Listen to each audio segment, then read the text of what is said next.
Las huellas negras. Voy a contarles lo que me llevó a tomar la decisión de dejar mi trabajo en la morgue en un hospital de la Ciudad de México. Voy a tratar de omitir aquellos detalles que pudieran resaltar asquerosos para algunas personas.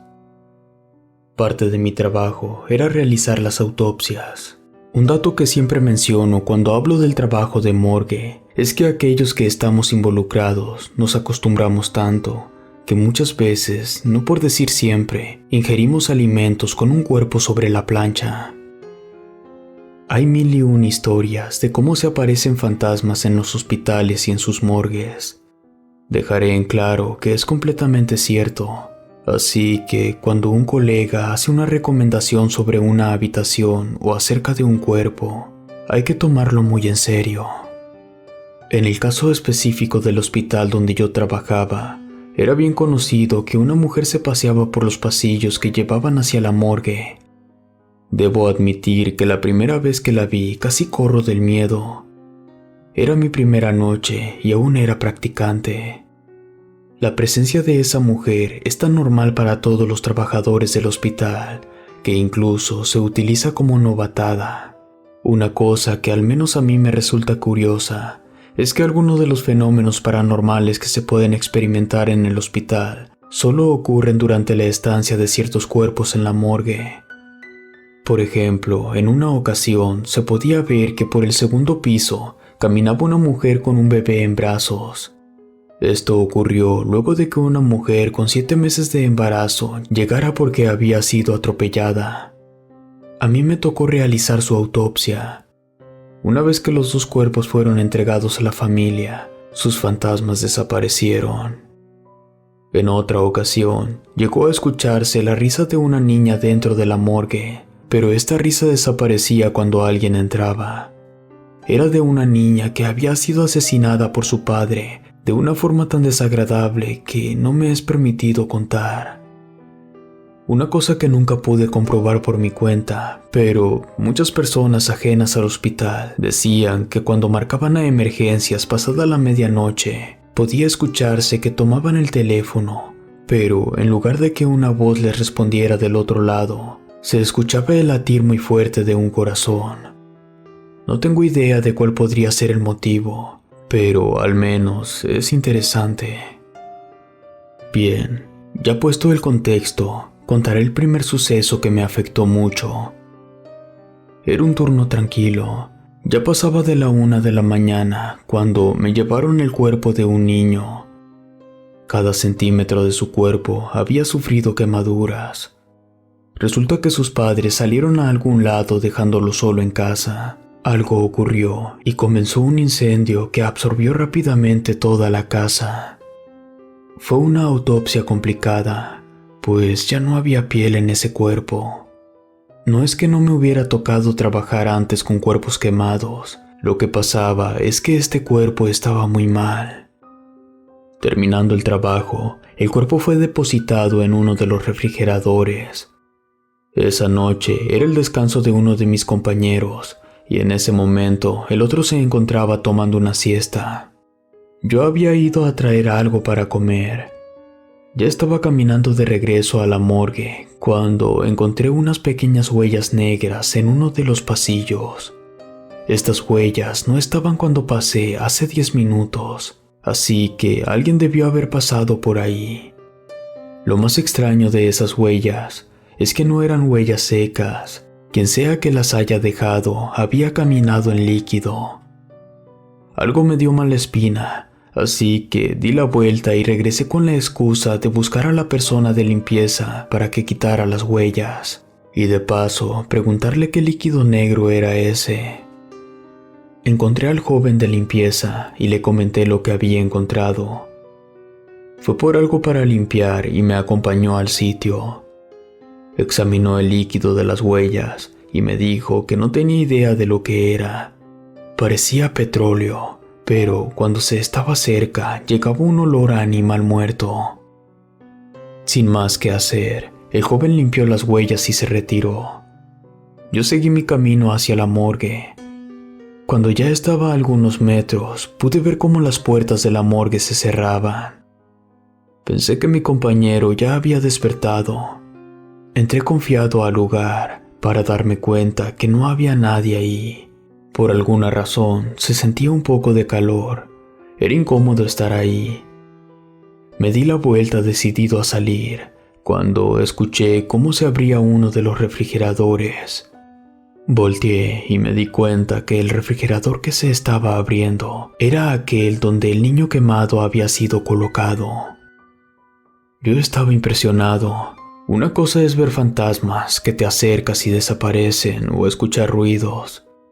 Otra muy diferente es estar parado frente a un objeto sólido que almacena un cadáver y ver que ese objeto se esté moviendo. En ese momento mi compañero entró. Yo di un brinco y me giré hacia él.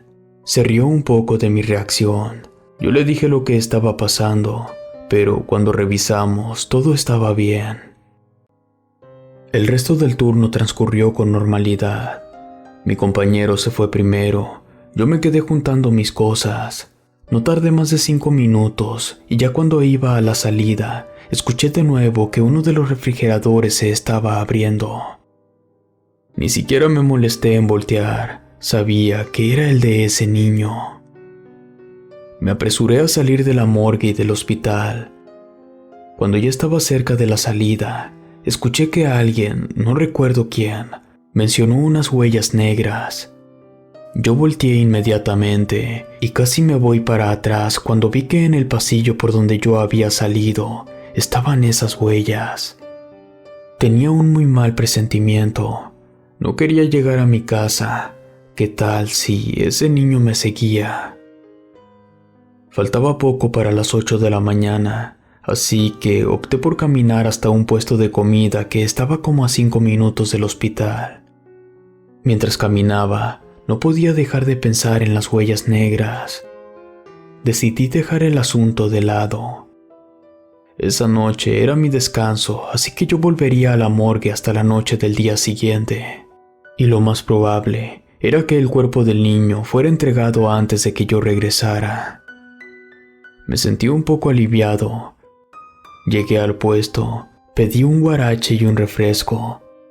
Supongo que en algunas partes de la República utilizan la palabra guarache para una prenda que se usa en los pies, pero aquí en el centro del país es un platillo con base de maíz acompañado de un guiso. Terminé mi comida y ahora sí fui rumbo al metro para ir a casa. En una esquina, un oficial se me acerca y me pregunta si conozco al niño descalzo que me viene siguiendo desde 2 cuadras atrás. Quedé helado, volteé rápido, pero no vi a ningún niño.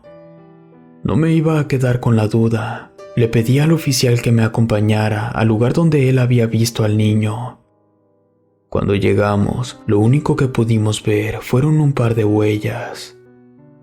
El policía y yo estábamos confundidos. Sin saber qué más decirle, le conté que trabajaba en una morgue y le hablé sobre el niño. El policía me dijo que tuviera cuidado y que de ser posible no anduviera solo. Yo solo le agradecí y me alejé. Tenía mucho miedo. ¿Cómo era posible que el fantasma de ese niño me estuviera siguiendo fuera del hospital? Decidí no bajar al metro, ya que todos saben que es un lugar que adoran los fantasmas, así que no me iba a arriesgar. Mi casa estaba literalmente al otro lado de la ciudad. Comencé a caminar. Recordé que de camino a mi casa había una iglesia, así que definitivamente iba a entrar buscando que el párroco pudiera solucionar mi problema. Luego de caminar durante más de 30 minutos, llegué a la iglesia. Entré, había misa, así que tomé mi asiento. Ahí dentro sentí un poco más de tranquilidad. Al terminar la Eucaristía, me acerqué al sacerdote y le pedí unos minutos. Aceptó y le expliqué lo que me estaba pasando. El padre, que ya era un hombre muy mayor, me tomó del hombro, se veía preocupado. Me dijo que lo más probable es que el niño hubiera muerto mientras dormía, así que no supo qué fue lo que pasó. Me dijo que quizá cuando su espíritu salió de su cuerpo, Lo primero que vio fue cómo yo abría su cuerpo y debió haber pensado que fui yo quien lo mató. Me dijo que él me seguía porque seguramente quería preguntarme por qué lo había matado, y lo más probable es que no dejará de seguirme hasta obtener una respuesta. Yo quedé atónito y simplemente me despedí del sacerdote y me fui a casa. Hasta el día de hoy sigo hablando solo, explicándole a ese niño que yo no lo maté, y por las noches escucho ruidos fuera de mi cuarto, y siempre al despertar me encuentro con esas huellas cerca de mi cama. Si te gustó esta historia, suscríbete activando la campanita para que no te pierdas lo mejor de Rede. Gracias por escucharnos. Relato escrito y adaptado por Ramiro Contreras.